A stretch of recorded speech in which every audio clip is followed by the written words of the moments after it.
परंतु देव एक ही है। ये तो मेरे गोविंद ने समय समय पर अवतार लिए इस धरा पर, इसलिए अनेकों अनेक नाम हो गए, परंतु परमेश्वर तो एक ही है। आप जिस भी रूप में उनका पूजन करोगे उसी रूप में वैसी परमेश्वर के पास आपकी प्रार्थना, आपकी आशा, आपकी इच्छाएं पहुंचेंगी और वही परमेश्वर उसी रूप में आपकी मनोकामनाएं पूर्ण करेंगे। परंतु आज इसको, आज कल उसको, आज इसको कल उसको, इस प्रकार से यदि हम भटकेंगे तो भटकते रह जाएंगे। टहनियों का कोई भरोसा नहीं, कब टूट के गिर जाए, है कि नहीं? तो इसलिए मूल के साधक बनो, श्री हरि नारायण के साधक बनो। त्रिदेवों में आप किसी के भी पूजक हो सकते हो। भगवान शंकर को पूजो, श्री हरि नारायण को पूजो, इनके अवतारों का पूजन करो, क्योंकि राम भी वही है, श्याम भी वही है और शंकर भगवान भी वही है। इनमें कोई भेद नहीं, कोई अंतर नहीं, एक ही है। इसलिए श्री रामचरितमानस में कहा बाबा तुलसीदास ने कि एक के साथ ही सब सधे और सब साथ ही सब जाएं। एक वो अहम बहुआयामी, मैं एक ही हूं परंतु प्रत्येक में हूं, बहुत भी हूं परंतु मैं एक भी हूं। ये भगवत गीता में मेरे गोविंद ने कहा। इसलिए एक भगवान को, एक इष्ट को अपना मानो, अपना इष्ट मानो और सम्मान सभी का करो, कोई दिक्कत नहीं। परंतु आप अपने जिस देव को मानते हो, अपने को, उस देव को आप बड़ा मानो, औरों के देव को छोटा मानो तो ये गड़बड़ हो जाएगी। क्योंकि परमेश्वर ने ही अपनी लीलाएं रची, समय समय पर अपने भक्तों को ज्ञान देने के लिए, अपने भक्तों की रक्षा करने के लिए मेरे गोविंद बार बार इस धरालोक पर आए और यही उन्होंने संदेश सभी को दिया। और हमारे इस हरियाणा की पावन धरा के क्षेत्र में तो मेरे गोविंद ने अर्जुन को ऐसा अमिट ज्ञान दिया जो आज तक इस धरा पर किसी ने नहीं किसी को दिया और ना कोई दे सके। वो विराट स्वरूप, वो दिव्य रूप आज तक इस धरा पर किसी ने नहीं देखा जो अर्जुन ने देखा। और वहीं पर मेरे गोविंद ने कहा था, यदा यदा धर्मस्य ग्लानिर्भवति भारत अभ्युत्थानम् अधर्मस्य तदात्मनं सृजाम्यहम् परित्राणाय साधूनां विनाशाय दुष्कृतां धर्म संस्थापनार्थाय संभवामि युगे युगे। कि जब जब इस धरा पर धर्म की हानि होगी, धर्म का वृक्षभ होगा और भक्तों को सताया जाएगा, भक्तों को दुखी किया जाएगा, तब तब मैं इस धरा लोक पर पुनः पुनः जन्म लेता हूँ, पुनः पुनः अवतार धारण करता हूँ और अपने भक्तों की रक्षा करता हूँ और पुनः इस धरा पर धर्म की स्थापना करता हूँ। इसलिए मेरे गोविंद बार बार इस धरा पर आते हैं तो मन में ये संशय मत पालो कि वो देव छोटा हो बड़ा, क्योंकि जब जब होई धर्म की हानि बढ़े ही असुर महाअभिमानी, तब तब धरि प्रभु मनुष्य शरीरा हरहि कृपा निधि सज्जन पीरा। कि जब जब धर्म अधर्म बढ़ेगा, जब जब दुराचारी पापी बढ़ेंगे, तब तब मेरे श्री हरि नारायण अनेकों अनेक रूप में हमारी रक्षा करने के लिए आते हैं, दुराचारियों का विनाश करने के लिए अपने भक्तों की रक्षा। तो उस परमेश्वर को एक मानो और एक मानकर अनेक रूपों में भी उसकी श्रद्धा भाव से पूजन करो, भजन करो। वही परमेश्वर आपका है, वही हम सब किया। तो मेरे गोविंद ने कितने अवतार लिए अपने भक्तों की रक्षा करने के, कितने अवतार। तो माताओं मेरे गोविंद के बताओ कितने अवतार गोविंद ने? नहीं पता ना? कितने हो गए? 23 अवतार ले चुके हैं मेरे गोविंद, और कुल अवतार होंगे 24वां अवतार होना बाकी है। वो कलयुग के अंत में होगा, जब धर्म इस धरा पर नहीं बचेगा, धर्म की हानि होगी, दुराचारी बढ़ जाएंगे, दान धर्म तब खत्म हो जाएगा, भगवान की भक्ति खत्म हो जाएगी। तब मेरे प्रभु कल के अवतार धारण करके आएंगे और पुनः दुराचारियों का विध्वंस करके धर्म की स्थापना करेंगे। पुनः फिर सतयुग का आगमन होगा इस धर्म पर। तो 23 अवतार मेरे गोविंद के हो चुके हैं। पहला अवतार 4 ऋषि भाइयों के रूप में मेरे गोविंद ने लिया और अखंड ब्रह्मचर्य का पालन करते हुए वेद वेदांतों का ज्ञान संसार को दिया। सनक, सनंदन, सनातन, सनत कुमार 4 भाइयों के रूप में मेरे गोविंद ने जन्म लिया। पहला अवतार था। दूसरा अवतार वराह अवतार था। वराह अवतार सुना है? वराह अवतार क्यों लिया मेरे गोविंद ने? इस धरा पर 2 महापापी राक्षसों का जन्म हुआ था, एक हिरणाक्ष और एक हिरण्यकश्यप। और जब वो हिरणाक्ष इतना अभिमानी और इतना भयंकर दैत्य था कि हमारी पृथ्वी को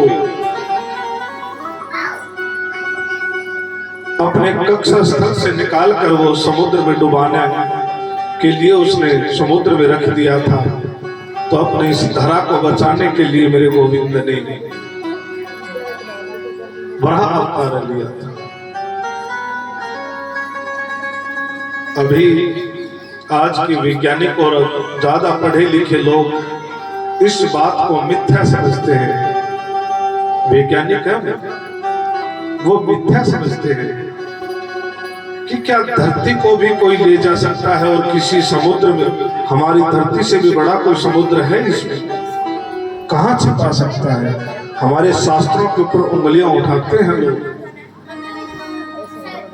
वो वैज्ञानिक बनते हैं अपने आप में, और उन्हें क्षणिक मात्र ज्ञान नहीं है सनातन धर्म के शास्त्रों का।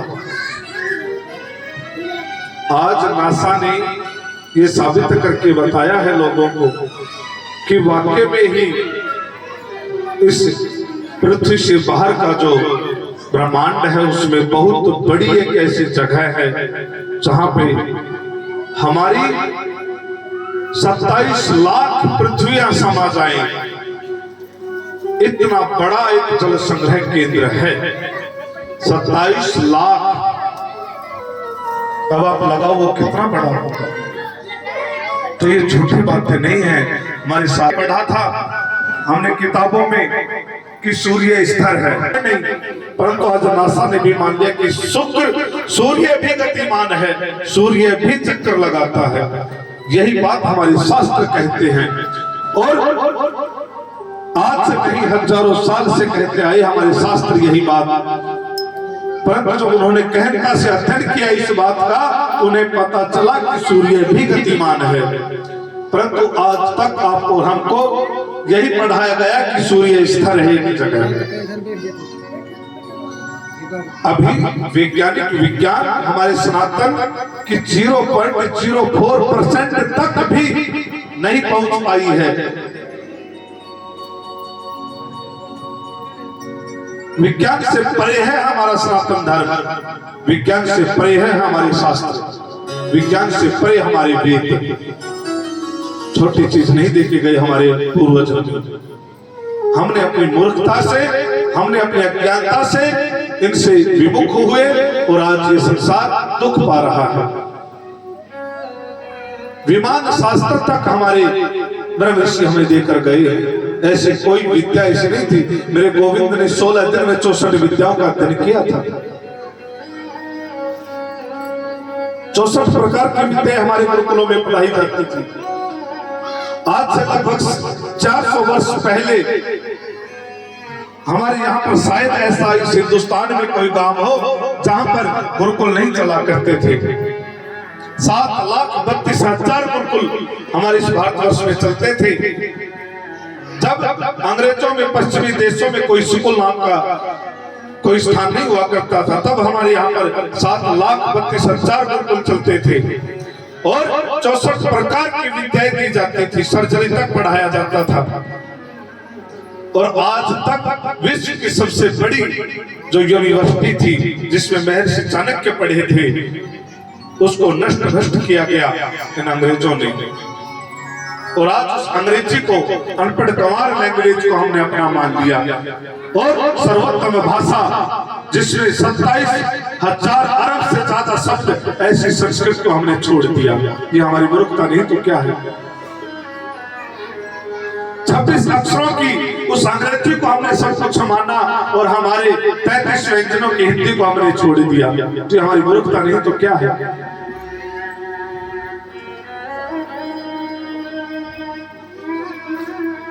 संस्कृत जैसी कोई भाषा आज तक ना बनी है, ना कोई बना सकता, क्योंकि संस्कृत कोई आम भाषा नहीं, ये देववाणी है, ये देव भाषा है। और हमारे एक राजीव दीक्षित जी कई बार कहा करते थे, बोले मैकाले ने अगर अपने उन साहिबजादों को यही बताया था कि यदि हिंदुस्तान पर राज करना है तो उनकी शिक्षा पद्धति को खत्म करना पड़ेगा। उस आदमी ने मेरे हिसाब से कई बार, सैकड़ों बार ये बात देश को बताई कि अगर हिंदुस्तान में राज करना है तो हिंदुस्तान के गुरुकुल को खत्म करना पड़ेगा, इनकी शिक्षा जो पद्धति है उसको मिटाना पड़ेगा, तभी हम हिंदुस्तान पर राज कर सकते हैं। क्योंकि उस समय में हिंदुस्तान की साक्षरता 97% थी, थोड़ी नहीं होती है। 97% हिंदुस्तान में माता बहन, 97% में सभी आते हैं। कुछ लोग कहते हैं कि स्त्रियों को पढ़ने की इजाजत नहीं थी, तो क्या 97% में स्त्रियां नहीं आती? 97% हमारा भारतवर्ष पढ़ा लिखा था, परंतु अज्ञानियों ने अपना इतिहास नहीं जानते। हम लोग कई सुनाई बातों पर विश्वास करते हैं, यही हमारी सबसे बड़ी मूर्खता है। भारत जैसा देश इस संसार में नहीं था।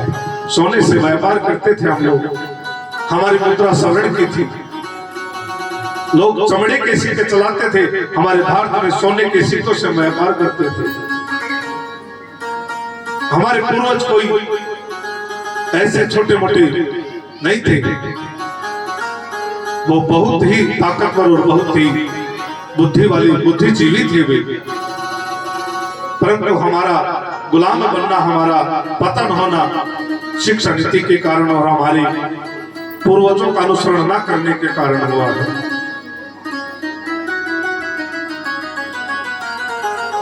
तो अपने सनातन की ओर लौटना ही हमारे जीवन को बचाने का काम होगा। अपने सदग्रंथों को पढ़ना फिर से शुरू करो, अपने बच्चों को सिखाओ कि हमारे सदग्रंथों ने हमें क्या ज्ञान दिया है। जब तक हम सीखेंगे नहीं तब तक सिखाएंगे नहीं। पहले खुद सीखना पड़ता है, तब सिखाना पड़ता है। उद्यमेन सिद्धंति कार्याणि नए जगत मनोरथे। केवल मनोरथ करने से कुछ नहीं होता, यदि कार्यों को सिद्ध करना है तो उद्यम करना पड़ेगा। नहीं सुप्तस्य सिंहस्य मुखे प्रवेशंति में रहा, सोए हुए सिंह के मुख में कभी मृग प्रवेश नहीं करते। क्या करते हैं कि शेर सो रहा है और हिरण जाके कहीं लो जो मुझे खा लो। कभी ऐसा होता है? अगर उसे हिरण को अपना शिकार बनाना है तो उसे उठना पड़ेगा, उसे शिकार करना पड़ेगा, उसे उद्यम करना ही पड़ेगा। यदि हमें सशक्त जीवन जीना है तो इसके लिए उद्यम करना ही पड़ेगा। और आज नहीं तो कल विनाश हो जाएगा, तब करोगे, इससे पूर्व ही समझ जाएंगे तो अच्छा होगा। अपने बच्चों को फिर से गुलाम बनता नहीं देख सकोगे, इसलिए आज से ही ऐसा एक निर्णय लो कि आने वाली पीढ़ियां गुलाम ना बने। अपना अपना निज स्वार्थ त्याग कर देश हित के लिए काम करने की कसमें खाओ, क्योंकि ये सारा देश मेरा है, ये सारा देश अपना है। और यदि हम जाति में, धर्म में बंटकर अपने अपने निज स्वार्थ में बटे रहे तो आज नहीं तो कल वो दिन दूर नहीं, फिर से हम गुलाम हो जाएंगे। इसलिए हे भारतवासियों, इस चीज को समझो कि आप में और हम में किसी में कोई फर्क नहीं है, क्योंकि हिंदुस्तान के सनातनी वसुधैव कुटुंबकम का नारा लेकर जीते हैं। हमारे शास्त्र हमें ज्ञान देते हैं कि पूरा संसार ही हमारा परिवार है। आप सब हम एक हैं। इस चीज का विचार अवश्य करना, एक बार आत्म निरीक्षण एक बार अवश्य करना कि कहीं हमसे कुछ छूट तो नहीं रहा। तो जब हिरणाक्ष धरा लोक को लेकर उस समुद्र में गया तो मेरे गोविंद वराह रूप में आए और हिरणाक्ष का वध किया और पृथ्वी को पुनः ग्रह नक्षत्रों में कक्ष में स्थापित किया। ये दूसरा अवतार था मेरे गोविंद का। और तीसरे स्वयं संत देवर्षि नारद के रूप में ब्रह्मपुत्र होकर आए और वेदों का उद्धार किया, जन जन तक भगवान का भजन, भगवान का संदेश पहुंचाया देवर्षि नारद के रूप में। चौथे अवतार नाथ और नारायण के रूप में मेरे गोविंद आए और अखंड तपस्या करके दुष्टों का विनाश किया। और फिर मेरे गोविंद दत्तात्रेय भगवान के रूप में अवतरित हुए और मौल ज्ञान संसार को दिया। अनेकों प्रकार के सूत्र इस संसार को दिए पढ़ने। और फिर यज्ञ भगवान बनकर मेरे गोविंद आए और देवों को और अपने मृत्युलोक के जीवों को, वो देवताओं को सीधा भोग प्रदान कर सके में जो आहुतियां डालते हैं, प्रसादी लगाते हैं, वो सीधे सीधे देवताओं को प्राप्त होती है। ये विधान मेरे गोविंद ने बनाया। फिर मेरे गोविंद ऋषभ देव के रूप में इस धरा पर आए, फिर पृथ्वी जी महाराज के रूप में, फिर मत्स्य अवतार मेरे गोविंद ने लिया और मनवंतर की स्थापना की। महाराज मनो को सुरक्षित बचाया, जीवों को, बीजों को सुरक्षित किया और फिर दोबारा से मनवंतर की स्थापना की। फिर मेरे गोविंद कच्छप रूप में आए, कछुए के रूप धारण किया। ये कब किया पता है? जब देवताओं और दानवों ने समुद्र मंथन किया, मंदराचल पर्वत को मथानी बनाया गया, शेषनाग को जब रस्सी बनाया गया था, समुद्र मंथन चल रहा था, तो जब वो पर्वत नीचे धंसने लगा तो मेरे गोविंद कच्छप रूप में आकर उनको आधार दिया, तभी ये कार्य संपूर्ण हो पाया था। वो अवतार मेरे गोविंद ने लिया। फिर उसी समुद्र मंथन से धन्वंतरी के रूप में आए और अमृत कलश को लेकर मेरे गोविंद आए। उसके बाद जब दैत्यों में, देवताओं में युद्ध हुआ अमृत के बंटवारे के लिए, तो मेरे गोविंद ने मोहिनी रूप धारण किया और अमृत को बांटा था ना, मोहिनी के रूप धारण करके। फिर अपने सबसे छोटे नन्हे भक्त की रक्षा करने के लिए, भक्त प्रहलाद की रक्षा करने के लिए और हिरण्यकश्यप का उद्धार करने के लिए मेरे गोविंद भगवान नरसिंह के रूप में इस धरा पर आए और दैत्य राज बलि से बचाने के लिए इस धरा को मेरे गोविंद वामन भगवान बनकर इस धरा पर आए, वामन भगवान के रूप में आए। कल वामन भगवान का चरित्र विस्तृत होगा, कल उनकी झांकी भी हम करेंगे। भगवान की, वामन भगवान की झांकी होगी कल वो विस्तृत कथा आप सभी को बताएंगे वामन भगवान की।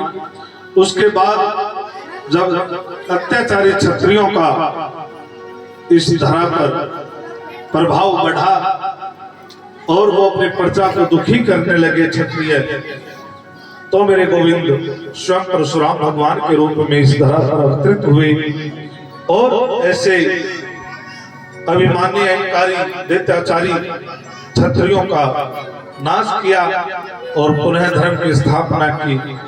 बताते हैं कि शास्त्र कहते हैं कि 21 बार उन्होंने इस धरा को क्षत्रिय विहीन किया और ऐसे परम आज्ञाकारी थे अपने पिता की कि महाराज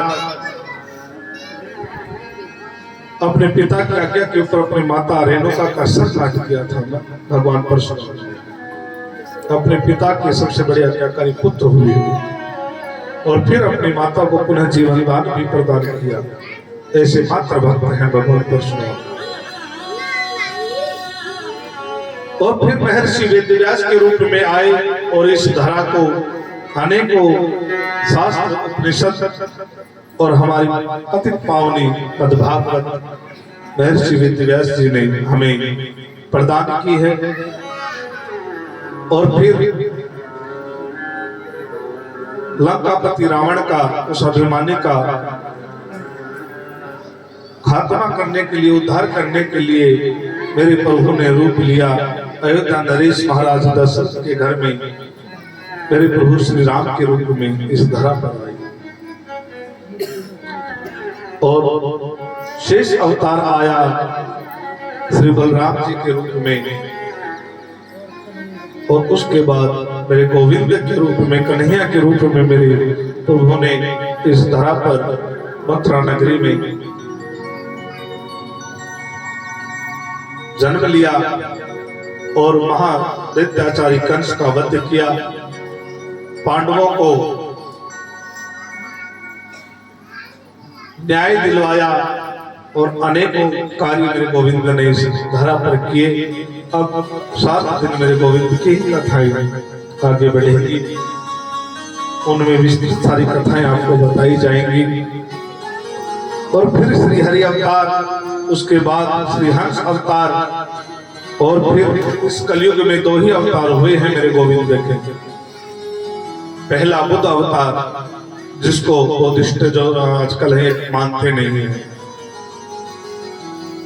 ये कहते हैं कि हम नहीं मानते कि श्री हरि नारायण का अवतार है बुद्ध अवतार, परंतु ये मेरे गोविंद का ही अवतार है। और कैसे मन को एकाग्र चित्त करके हम परमेश्वर की भक्ति को पा सकते हैं बगैर किसी संसाधनों के, पूजा पाठ के, यही बुद्ध अवतार में मेरे गोविंद ने संदेश दिया है। बुद्ध अवतार में केवल इतना ही बताया है उन्होंने कि मन को कंट्रोल करके भी हम भगवत भक्ति कर सकते हैं, बगैर संसाधनों के भी हम भगवत प्राप्ति कर सकते हैं। भगवान को पाने के लिए संसाधनों की आवश्यकता नहीं है। और 24वां अवतार होगा कल के अवतार, जब कलयुग अपने चरम पर होगा तब कल के अवतार। अब ये 24 अवतार हैं मेरे गोविंद के, परंतु अवतार है, जन्म नहीं, क्योंकि जन्म तो उसे कहा जाता है जो गर्भ में आता है। मेरे प्रभु कभी गर्भ में नहीं आया, इसलिए वो अजन्मे है, जन्म लेकर भी अजन्मे हैं। उन्होंने कभी किसी माता के गर्भ